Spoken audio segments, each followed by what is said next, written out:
혹시 이런 궁금증을 가져본 적 있으신가요? 왜 수많은 남성들이 고분고분하고 순종적이며 예측 가능한 여성상이 아닌 자신만의 규칙을 가진 여성에게 자석처럼 이끌리는 것일까요? 자신의 경계를 명확히 설정하고 자신의 강렬한 존재감에 대해 사과하지 않는 여성을 마주했을 때 왜 많은 남성들은 단순한 흥미를 넘어 깊이 매료되는 것일까요? 아마 그 해답은 그녀의 태도 자체에 있는 것이 아니라 그 태도가 남성의 내면에서 무엇을 일깨우는가에 있을지도 모릅니다. 스위스의 위대한 심리학자 칼 융은 우리가 다른 사람에게서 발견하는 매혹적인 모든 것은 사실 우리 영혼이 통합하고자 갈망하는 자신의 모습이 비춰진 거울이라고 말했습니다.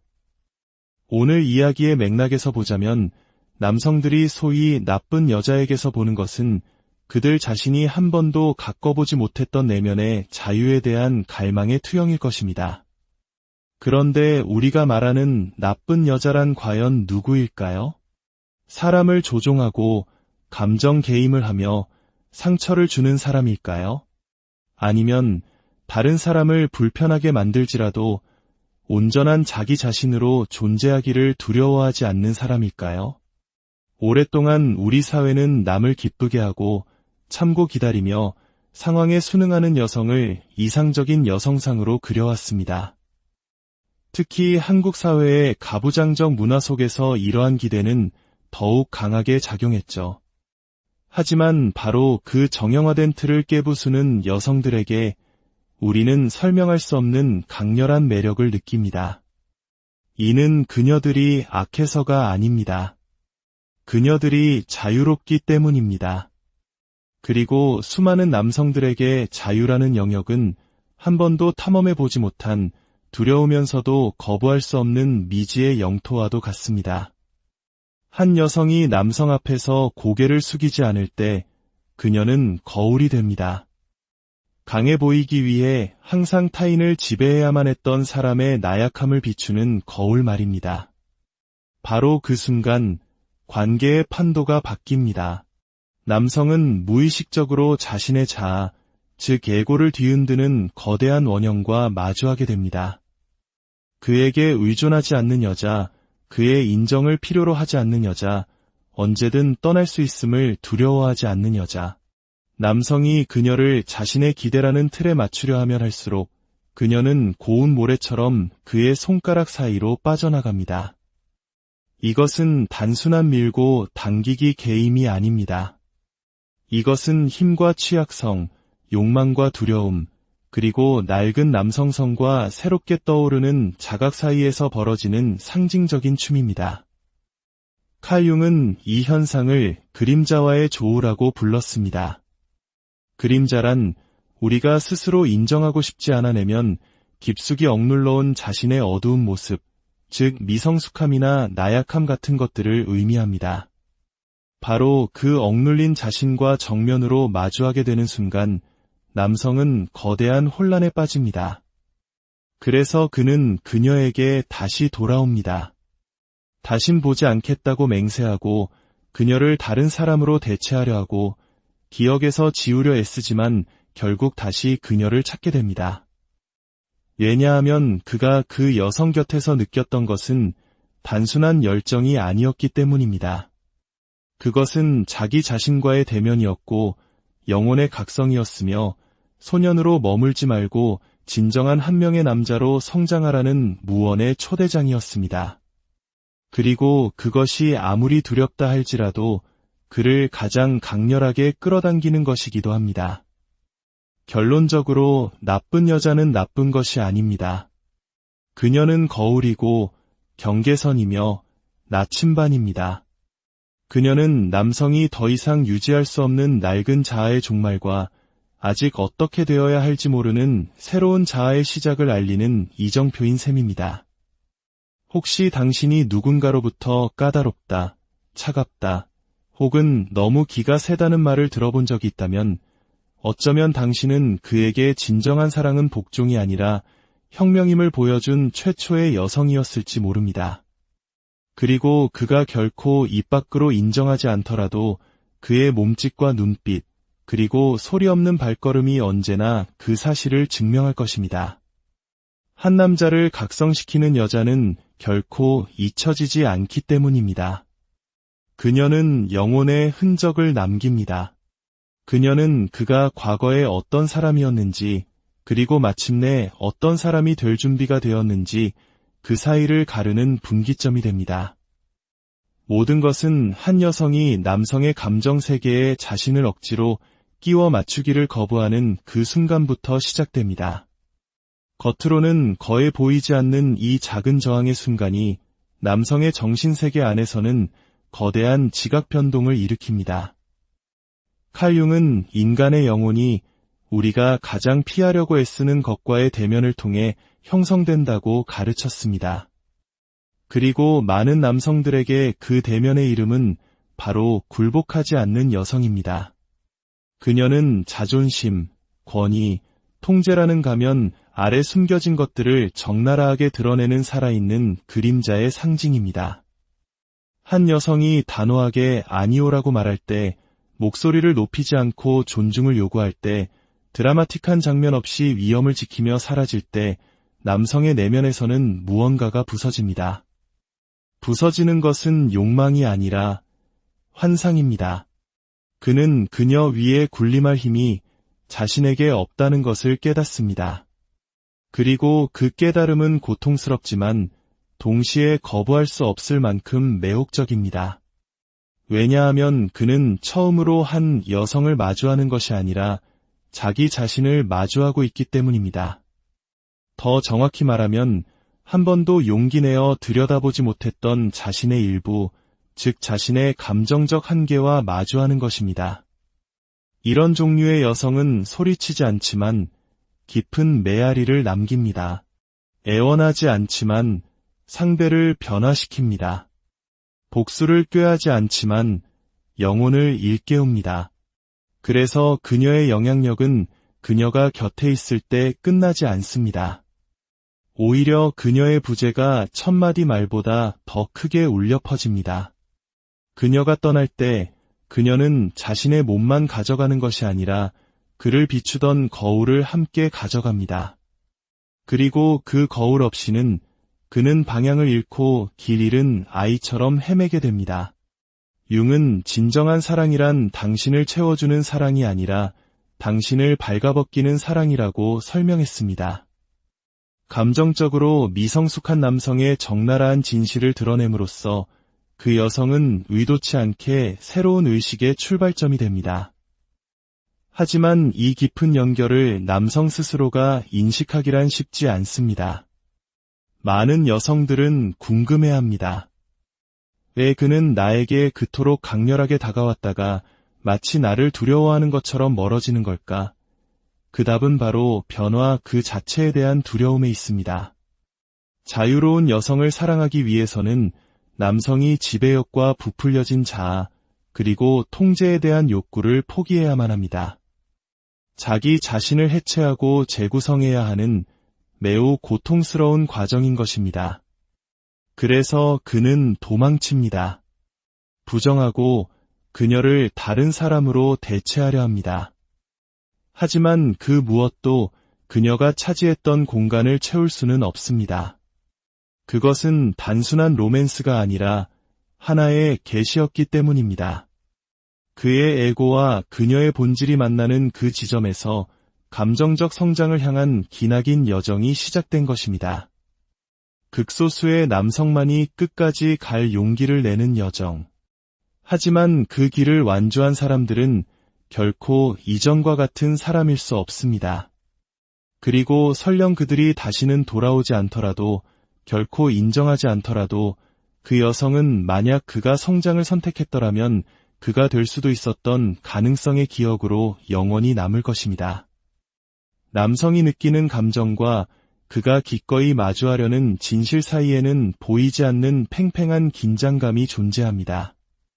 굴복하지 않는 여성 앞에 섰을 때 그는 이름 붙일 수 없는 감각에 휩싸입니다. 욕망, 좌절감, 그리고 조용한 분노가 뒤섞인 복잡한 감정이죠. 그 분노는 그녀를 향한 것이 아닙니다.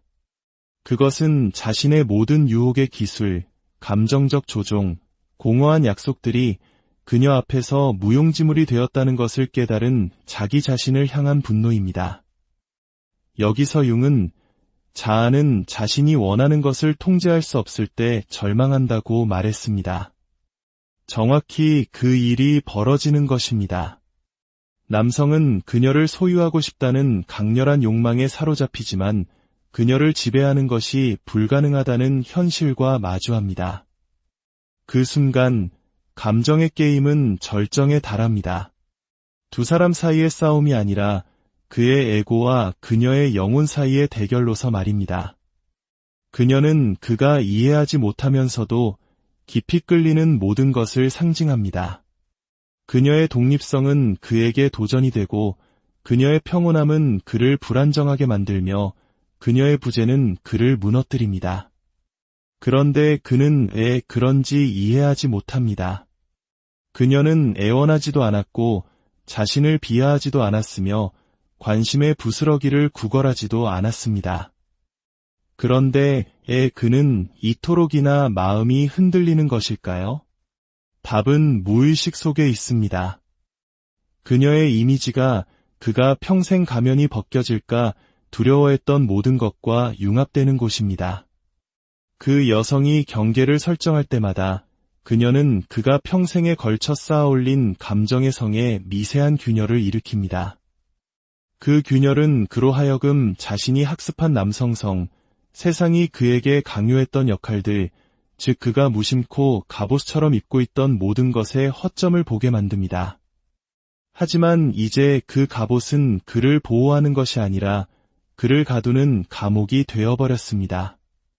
아직 자기 해체를 경험하지 못한 남성의 가장 큰 두려움은 자신의 힘에 감명받지 않고 오직 진실만을 요구하는 사람 앞에서 그 모든 방어 기제를 내려놓고 취약해져야 한다는 것입니다. 긴장감은 더욱 커집니다.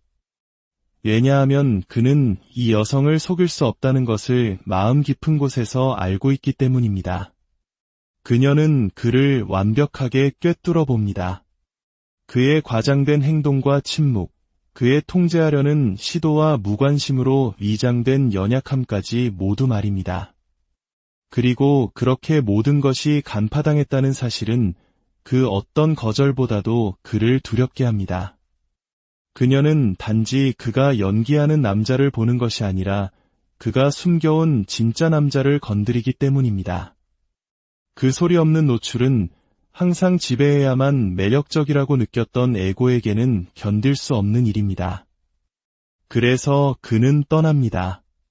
그녀가 싫어서가 아니라 그녀가 자신에게 보게 하는 것을 견딜 수 없어서입니다.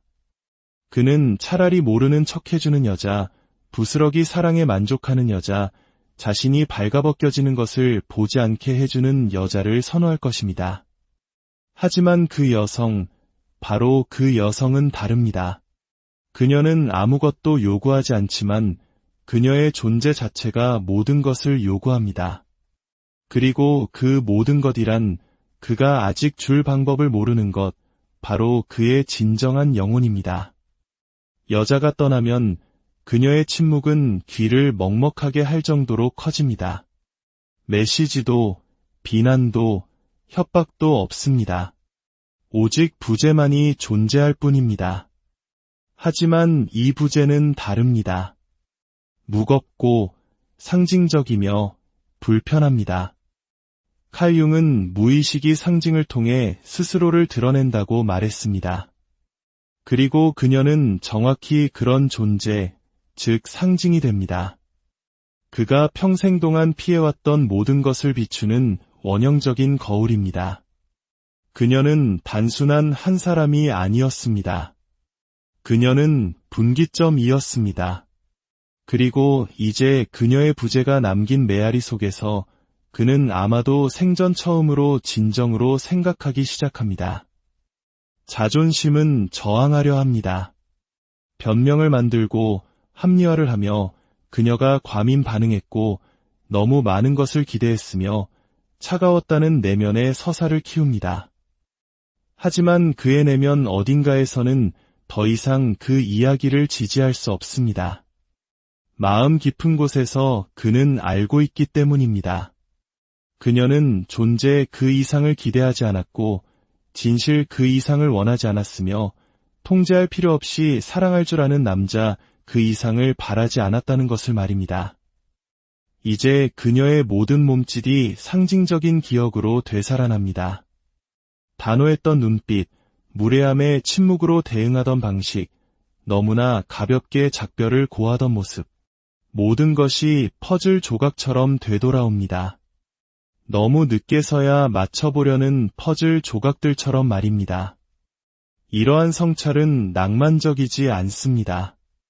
고통스럽습니다. 왜냐하면 그가 지금 보는 것은 자신이 잃어버린 것뿐만 아니라 자신이 어떤 존재가 되지 못했는가에 대한 것이기 때문입니다. 그는 깨닫습니다. 그녀를 보호하는 대신 지배하려 했고 성숙하게 사랑하는 대신 자신의 불안정함에 그녀를 의존하게 만들려 했으며 진실한 무언가를 쌓는 대신 권력이라는 관념을 가지고 놀았다는 것을 말입니다. 그리고 그 사실이 내면으로부터 그를 갉아먹습니다. 그녀는 그 덫에 걸려들지 않은 최초의 사람이었기 때문입니다. 그녀는 교화되기 위해 머무르지 않았습니다. 자신을 지키기 위해 떠났습니다. 바로 그 정확한 순간 많은 남성들은 위기에 빠집니다. 에고가 더 이상 감정적 우월성이라는 환상을 유지할 수 없기 때문입니다. 그는 자신이 강한 것이 아니라 미성숙했고 매력적인 것이 아니라 예측 가능했으며 용감한 것이 아니라 초라했다는 것을 보게 됩니다. 그리고 그 깨달음이 진실할 때 심리적 갑옷의 균열이 생깁니다. 빛이 들어오기 시작하는 균열입니다. 융은 자기 인식은 비난의 화살을 타인에게 돌리는 것을 멈추고 우리 자신의 그림자에 대한 책임을 지기 시작할 때 시작된다고 말했습니다. 그녀가 촉발한 것은 바로 그것이었습니다. 투사라는 악순환의 붕괴. 그리고 그는 이해하기 시작합니다. 그녀가 나빴던 것이 아니라 공정했다는 것을, 그녀가 차가웠던 것이 아니라 단호했다는 것을, 그녀가 어려웠던 것이 아니라 온전했다는 것을. 이런 종류의 여성은 아직 자신을 깊이 들여다보는 법을 배우지 못한 사람들만을 두렵게 합니다. 왜냐하면 그녀는 영웅을 원하지도 아버지를 원하지도 주인을 원하지도 않기 때문입니다. 그녀는 벌거벗은 영혼과 현재에 머무는 마음, 그리고 진실을 담은 눈으로 자신의 곁에서 함께 걸어갈 용기가 있는 사람을 원할 뿐입니다. 그리고 이제 그는 그 모든 것을 봅니다. 하지만 홀로 봅니다. 모든 진정한 변화는 상실과 함께 시작됩니다. 그리고 자신의 그림자를 직면하게 만드는 상실보다 더 충격적인 상실은 없습니다. 칼 융은 우리가 우리 자신 안에서 가장 거부하는 것이 우리를 가장 강력하게 통제한다고 말했습니다. 그 남자가 굴복하지 않았던 여자, 조용한 몸짓과 확고한 존재감으로 그와 맞섰던 여자를 잃었을 때 그는 평생 느껴보기를 피했던 것을 피부로 느끼기 시작합니다. 바로 자신의 감정적 미성숙함이 만들어낸 공허함입니다. 아픈 것은 그녀의 부재가 아닙니다. 그녀가 그의 내면에서 파헤쳐낸 것입니다. 그리고 그 고통은 새로운 무언가의 시작입니다. 조금씩 방어 기제가 무너지기 시작합니다. 분노는 수치심의 자리를 내주고 회피는 그리움으로 변하며 자존심은 성찰로 바뀝니다. 한때 갑옷이 있던 자리에는 이제 환상에서 벗어난 한 남자가 서 있습니다. 그를 안전하게 지켜주었지만 동시에 자신의 본질로부터 멀어지게 했던 환상들로부터 말입니다. 그가 까다롭다고 불렀던 여성은 사실 그의 가면 너머를 본 유일한 사람이었습니다. 그리고 그를 변화시키기 시작하는 것은 바로 그 시선입니다. 그녀가 그를 바꾸려 했기 때문이 아니라 그녀가 그로 하여금 자기 자신을 보게 만들었기 때문입니다. 그리고 진정으로 자신을 본다는 것은 영원히 변화를 가져오는 경험입니다. 이것은 아름다운 과정이 아닙니다. 영혼은 피를 흘리고 에고는 몸부림치며 마음은 필사적으로 낡은 패턴으로 돌아가려 합니다. 하지만 그럴 수 없습니다. 온전한 한 여성을 알았던 경험이 새로운 내면의 기준을 만들어냈기 때문입니다. 그녀 이후에 다른 모든 사람들은 희미하게 보입니다. 왜냐하면 그들 중 누구도 그가 성장하기를 조용히 요구하지 않기 때문입니다. 누구도 그가 평생 숨겨온 상처를 그토록 섬세하게 드러내지 않기 때문입니다. 누구도 그렇게 깊이 영혼에 닿지 않기 때문입니다. 그 충격은 상징적인 흉터가 됩니다. 무언가 변해야 한다는 것을 끊임없이 상기시키는 표식입니다. 그 남자는 그때부터 자신을 해체하기 시작합니다. 박수갈채를 통해 인정을 구하는 것을 멈추고 침묵 속에서 의미를 찾기 시작합니다. 갈망의 대상이 되려는 욕망을 버리고 진실한 존재가 되기를 갈망하기 시작합니다. 그는 약해지는 것이 아니라 인간다워지는 것입니다. 그리고 바로 거기서 진정한 힘이 태어납니다. 융은 고통 없이는 각성이 없다고 말했습니다. 그리고 개성화, 즉 진정으로 자기 자신이 되는 과정은 우리가 우리 자신의 어둠과 마주할 때만 일어난다고 했습니다. 그 여성은 그 과정을 점화시킨 불꽃이었습니다. 그리고 그녀가 멀리 있더라도 그녀는 그가 여전히 될 수 있는 가능성의 상징으로 현재에 남아 있습니다. 변화는 그녀를 되찾기 위해 일어나는 것이 아닙니다. 더 이상 그녀에 관한 것이 아닙니다. 이제는 그 자신에 관한 것입니다. 연기가 아닌 진실을 기반으로 자신을 재건하는 것, 남에게 깊은 인상을 주려는 필요를 멈추고 통합된 삶을 살기 시작하는 것, 진정한 사랑은 에고를 길잡이로 받아들이지 않는다는 것을 인식하는 것에 관한 것입니다. 왜냐하면 초월하고 치유하며 일깨우는 진정한 사랑은 가면이 떨어지고 진정한 자아가 마침내 드러날 때만 꽃필 수 있기 때문입니다. 에고가 무너진 후 세상은 더 이상 예전과 같지 않으며 그 역시 마찬가지입니다. 한때 찬사를 구하던 남자는 이제 연결을 갈망합니다. 한때 힘의 게임으로 보았던 것을 이제는 취약함으로의 초대로 이해합니다. 그는 자신을 불안하게 했던 여성이 오만했던 것이 아니라 온전했다는 것을 깨닫기 시작합니다. 그녀가 과했던 것이 아니라 자신이 감정적으로 부족했다는 것을 말입니다. 칼 융은 진정한 치유는 우리에게 상처를 준 것을 배움의 눈으로 바라볼 때 비로소 시작된다고 말했습니다. 그리고 정확히 그 일이 일어나고 있는 것입니다. 그녀는 상처가 아닌 이정표로서 흔적을 남겼습니다. 이 새로운 남자는 약속을 들고 오지 않고 존재로 다가옵니다. 더 이상 정답이 되려 하지 않고 기꺼이 질문에 귀를 기울입니다. 사랑하는 것만으로는 충분하지 않다는 것을, 사랑은 성숙함으로 유지되어야 한다는 것을 압니다. 그리고 그는 이제 자신에게 모든 것을 질문하게 만들었던 그 여성이 구해지거나 정복되거나 설득되기를 원하지 않는다는 것을 이해합니다. 그녀는 자신의 깊이를 존중받고 진실을 인정받으며 강인함을 포용받기를 원합니다. 그리고 그것은 남자가 마침내 우월해지려는 욕구를 내려놓고 겸허하게 진실해지기를 선택할 때만 일어날 수 있습니다.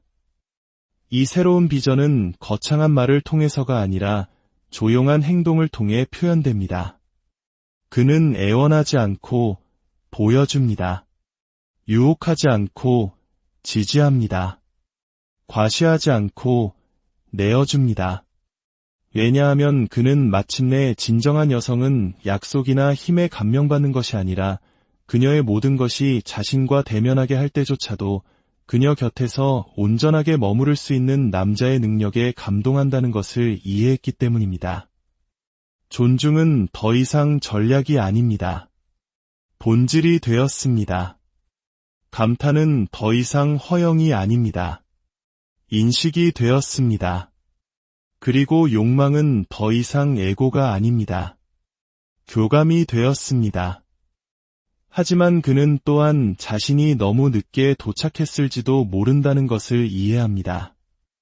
이 여성이 이미 앞으로 나아갔다는 것을, 어쩌면 그녀는 자신을 잃지 않기 위해 닫아야만 했던 문을 다시 열 의향이 없을지도 모른다는 것을, 그리고 그 사실은 분노를 일으키는 대신 경외심을 불러일으킵니다.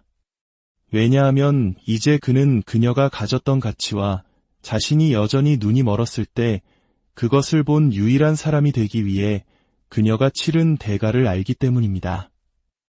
칼 융은 모든 만남이 지속되기 위해 예정된 것은 아니라고 말했습니다.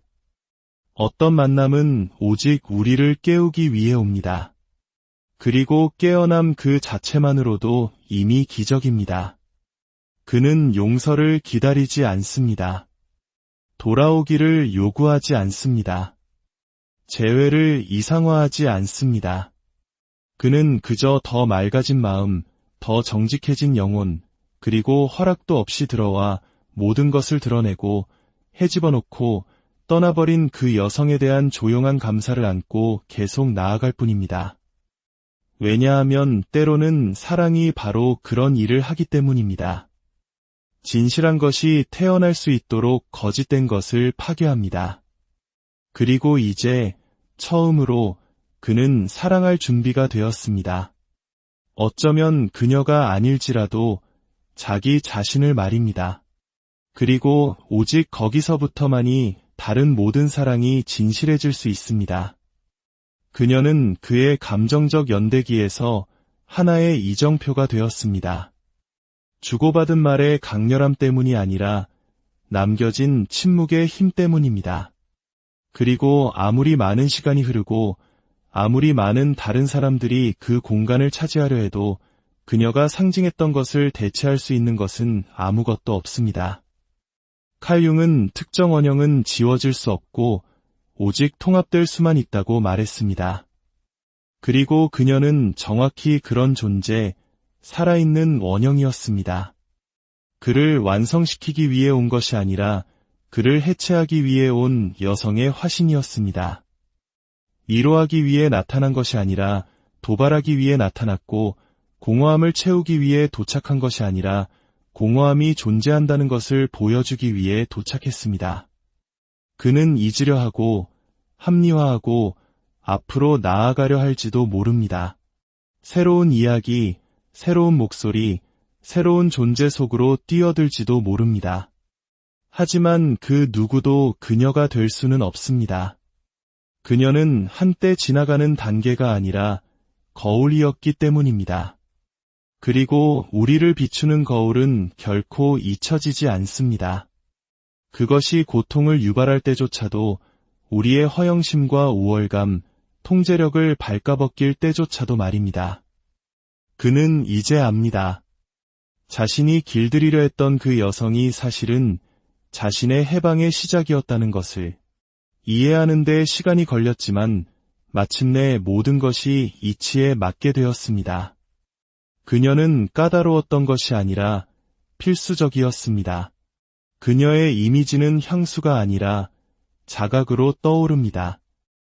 그녀가 하던 말을 들을 때, 가슴 속에서 그녀의 이름과 함께 공허함을 느낄 때, 다른 누군가에게서 다시는 찾지 못한 무언가를 인식할 때 그는 이해합니다. 모든 고통이 상실은 아니라는 것을, 어떤 것들은 씨앗이라는 것을, 그녀가 무심코 심었던 씨앗들이 이제 그의 작은 결정들 속에서, 그가 듣는 방식 속에서, 그가 존중하는 방식 속에서, 그가 자신을 내어주는 방식 속에서 꽃을 피우고 있다는 것을 말입니다. 그녀는 그가 아직 잠들어 있던 단계의 마지막 여자였고, 그가 각성의 눈으로 본 최초의 여자였습니다. 그는 결코 공개적으로 인정하지 않을 것입니다. 어쩌면 자존심 때문에, 어쩌면 존중 때문에, 어쩌면 그녀가 더 이상 그의 현재에 맞지 않는다는 것을 알기 때문에. 하지만 마음 깊은 곳, 가면이 더 이상 닿지 않는 영혼의 가장 내밀한 구석에서 그는 마치 성물을 지키는 사람처럼 그 비밀을 간직합니다. 그녀는 단지 한 여자가 아니었다. 그녀는 계시였고, 만약 그가 준비되었더라면 경험할 수 있었던 것의 화신이었다. 그리고 이제 준비가 된 그는 어떤 만남은 지속되기 위한 것이 아님을 이해합니다. 그것들은 흔적을 남기기 위한 것입니다. 그가 한때 나쁘다고 불렀던 여성은 사실 그저 진실했을 뿐입니다. 그리고 진실은 준비되지 않은 사람에게는 두려운 것입니다. 하지만 일단 깨어나면 그것은 변화를 가져옵니다. 그리고 비록 그들의 길이 다시는 교차하지 않더라도 그녀가 그의 내면에서 일으킨 파장은 계속해서 울려 퍼질 것입니다. 왜냐하면 스쳐 지나가는 여자가 있고 깨우는 여자가 있기 때문입니다. 그리고 그녀는 그가 평생 필요 없다고 믿어왔던 바로 그 각성이었습니다. 어떤 만남들은 사라지지 않습니다. 그들은 남습니다. 힘 때문이 아니라 깊이 때문에, 영혼에 새겨진 발자국처럼 말입니다. 한때 나쁘다고 불렸던 그 여성은 결코 사랑의 반대편에 있지 않았습니다. 그녀는 사랑으로 들어가는 관문이었습니다. 건너기 위해서는 용기가, 이해하기 위해서는 겸손이 요구되는 관문 말입니다. 그녀는 자신이 만난 남자를 파괴한 것이 아닙니다. 그녀는 그의 내면에서 아직 진실하지 않았던 것을 드러냈을 뿐입니다. 그리고 바로 그 이유 때문에 침묵 속에서도 그녀는 계속해서 그를 변화시킵니다. 오늘 이야기가 당신의 마음에 깊은 울림을 주었다면 이 지혜를 주변과 함께 나눠주시길 바랍니다. 이러한 생각들을 나눔으로써 우리는 더 건강하고 의식적인 관계를 만들어 나가는 데 기여할 수 있습니다. 여러분의 좋아요와 구독은 저희가 이 깊은 탐구의 여정을 계속해 나가는 데 큰 격려가 됩니다. 그리고 기억하십시오. 영혼의 눈으로 당신을 본 사람은 그들이 본